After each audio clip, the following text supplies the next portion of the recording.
I love playing these old retro games, but recently somebody said something that made me sad. They said that I'm nothing more than a dirty, dastardly, despicable pirate for playing these games that I don't own.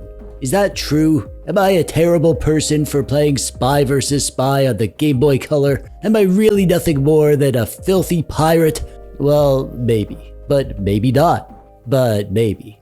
Let's find out.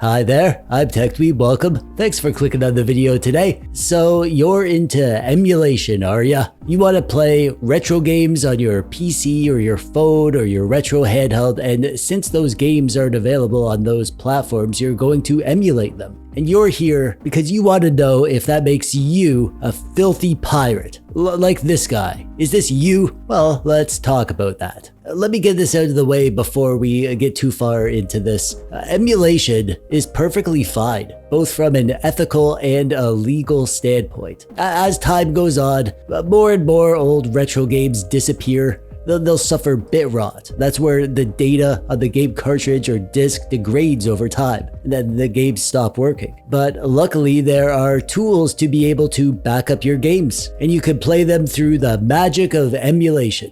Emulation itself is completely legal. Yeah, that's right. In most countries, it's been officially ruled that emulation is perfectly legal. You can back up the games you own, and you can run those games through emulation completely legally. But this is not what we're going to be talking about today. Today, we're going to be talking about when you play games through emulation that you do not own.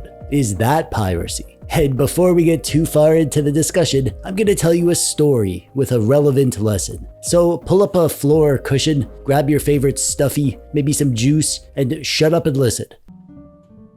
It was a long time ago, like way back before Jesus times. There was a poor guy who didn't have any money. He didn't have a job, he probably lived in his mom's basement, and he couldn't afford good food. On this day, all he had to eat was a hunk of bread. And he was walking through the village market, looking down at his boring hunk of bread and feeling sorry for himself that he didn't have something better to eat. And then he smelled something. The most delicious soup that he had ever smelled in his life. The smell was wafting from a big pot of soup being cooked by a soup-selling man. A soupman. The poor guy with the bread, he couldn't afford the soup, but he had an idea. He held his hunk of bread over the pot of soup. His idea was that maybe some of the smell from the soup would get into the bread and make his bread taste like soup. That's pretty smart, right? Well, no, it wasn't, because that soupman saw what the poor guy was doing and he was like, "Oh, hey you, what the heck are you doing? That's my soup smell, you stole that." And the poor guy was like, "Wait, what? I didn't do anything wrong. Everyone can smell the soup. You can't steal a smell." And the soupman was like, "Yeah, well, shut up, because it's my rules and I say you can't have my soup smell." And they argued for a bit, and eventually a big crowd of people showed up and they all started to take sides. Some people agreed with the soupman and some people agreed with the poor guy. Luckily, a rich, wise, noble guy was passing through the market on his way to the noble party, and he saw the kerfuffle. He stopped to watch the scene for a bit, and then he goes over there and everyone goes quiet because they know this guy's like super wise and stuff, and they are all waiting to hear what he says. And he walks up and he says to the soupman,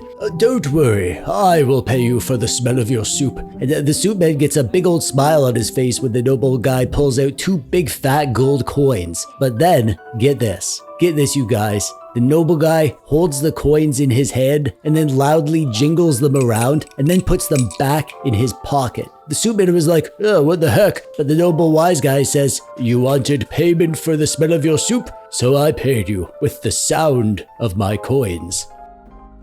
Did you like the story? Yeah? Okay, good. But now you're probably wondering why the heck I told it to you in the first place. Well, it'll be important, you'll see, but we gotta get back on the topic of emulation first. And I want to talk about intention. Why do we do emulation? What is the reason that we're talking about this in the first place? I think there are 4 main reasons that people emulate games. There's probably a ton more. Let me know in the comments if you can think of an important one. These are the 4 big ones, in my opinion. Number 1, because we want to play a game, but we can't buy the game. Number 2, we want more flexibility with the game that we bought. For example, playing retro games on our cell phones. Number 3, because we get a better experience emulating the game. For example, playing a GameCube game on the PC with a Dolphin emulator so that we can upscale the resolution and use graphics mods and save states. And number 4, of course, because we want to play a game, but we don't want to buy the game. Let's do the 4th one on the list because that one's easy. It's the bad one. If someone downloads a game and plays it through emulation specifically so they can avoid paying for it,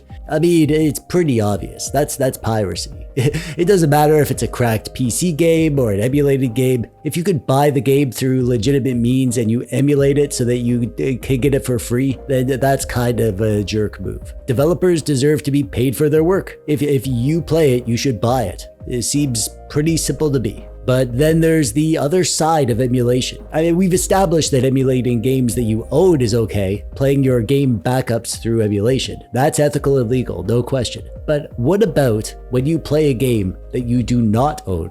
Let's take this game for example. Berserk for the Atari 2600. It was developed by one guy, Alan McNeil, released in 1980. You're a stickman and you run around killing the robots. Wow, what an amazing game. I'm playing this right now through emulation. I don't have an Atari 2600, so is this piracy? Well, according to the official definition, yeah, because it is the unauthorized use of another person's work. I don't own this game. I didn't back it up. Alan McNeil didn't make this publicly available. He didn't give me permission to play it, so I'm a pirate, right? Yeah, I am. But here's the question. Is the fact that something is technically piracy a problem? Is emulating Berserk totally fine to do? Alan McNeil died in 2017. May he rest in peace. So, according to the official rules of piracy, should we let this game disappear from existence? Should we never be able to play the game? I don't think so, and here's why. Let's go back to our soup story. The poor guy broke the soupman's rules. He helped himself to the smell of the soup, even though the soupman didn't want him to. But then the smart nobleman comes along and pays the man for his smell with a sound. It's ridiculous, but the point of the story is that the penalty for victimless crimes should be inconsequential punishment. Crimes are technically crimes, but when there's no victim,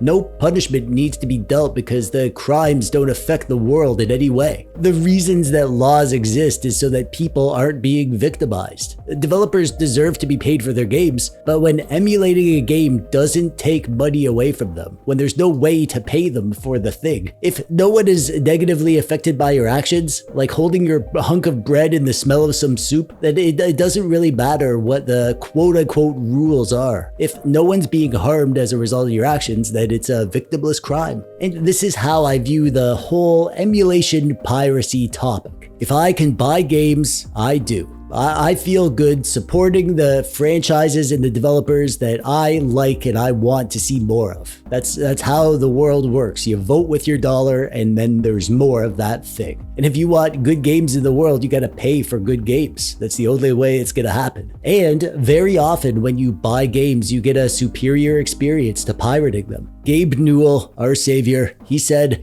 "The easiest way to stop piracy is not by putting anti-piracy technology to work. It's by giving those people a service that's better than what they're receiving from the pirates." That's what Steam did for PC gaming. It's super easy to download pirated PC games from websites completely for free, but I don't see why you would when you don't get the better experience doing that. With the updates and the DLC or the cloud saves or whatever, when you own games on Steam, the experience of playing them is way better. But even when it's not, even when piracy or emulation gives you the superior experience, I still buy the games when I can, if I'm going to play them. It doesn't sit right with me if I don't. And this is where the common sense approach needs to come into place. If you're playing and enjoying a game, whether through legit means or through emulation, and you can buy that game, but you're choosing not to, continuing to play it without paying for it is stealing. It's not a victimless crime if the game is active and being made available, and the money goes to the people who made it. But I don't think it's an issue to emulate games that you can't buy. No victim, no crime. Now, it's not cut and dry. There are a ton of different scenarios out there. Maybe some of the developers are selling their game but on a different platform that you're not keen on. Or maybe there's a remake or a remaster that you could buy instead, but you want the original. Or maybe you have to pay a subscription service to play some retro games by a certain company. I'm not going to be able to go through all the scenarios, but just use your common sense. Pay for the games that you want to play, or support the developers however you can. And don't feel bad about emulating when you can't. What I'm saying is, don't steal the soup, but you go right ahead and shove your hunk of bread in the smell, and if anyone calls you out, you just pay them with the sound of some coins, and then mosey away into the sunset, sucking the soup smell out of your soggy bread. And that brings us to the end. Let me know your thoughts. I know there's going to be some differences of opinion, and I'm open to hearing whatever you have to say on the topic. I really like hearing your guys' thoughts and opinions and stuff, so leave them in the comments below. And if you made it this far in the video and you haven't subscribed yet, then you really should, if you enjoyed it, so that you can catch future videos like this one. And if you like this video, then check out this video where I go on a bit of a rant about Nintendo attacking the Dolphin emulator. That's a relevant topic. There's a link on the screen and at the top of the description below. And that's it for me. I'm TechDweeb. Thanks for watching. Bye-bye.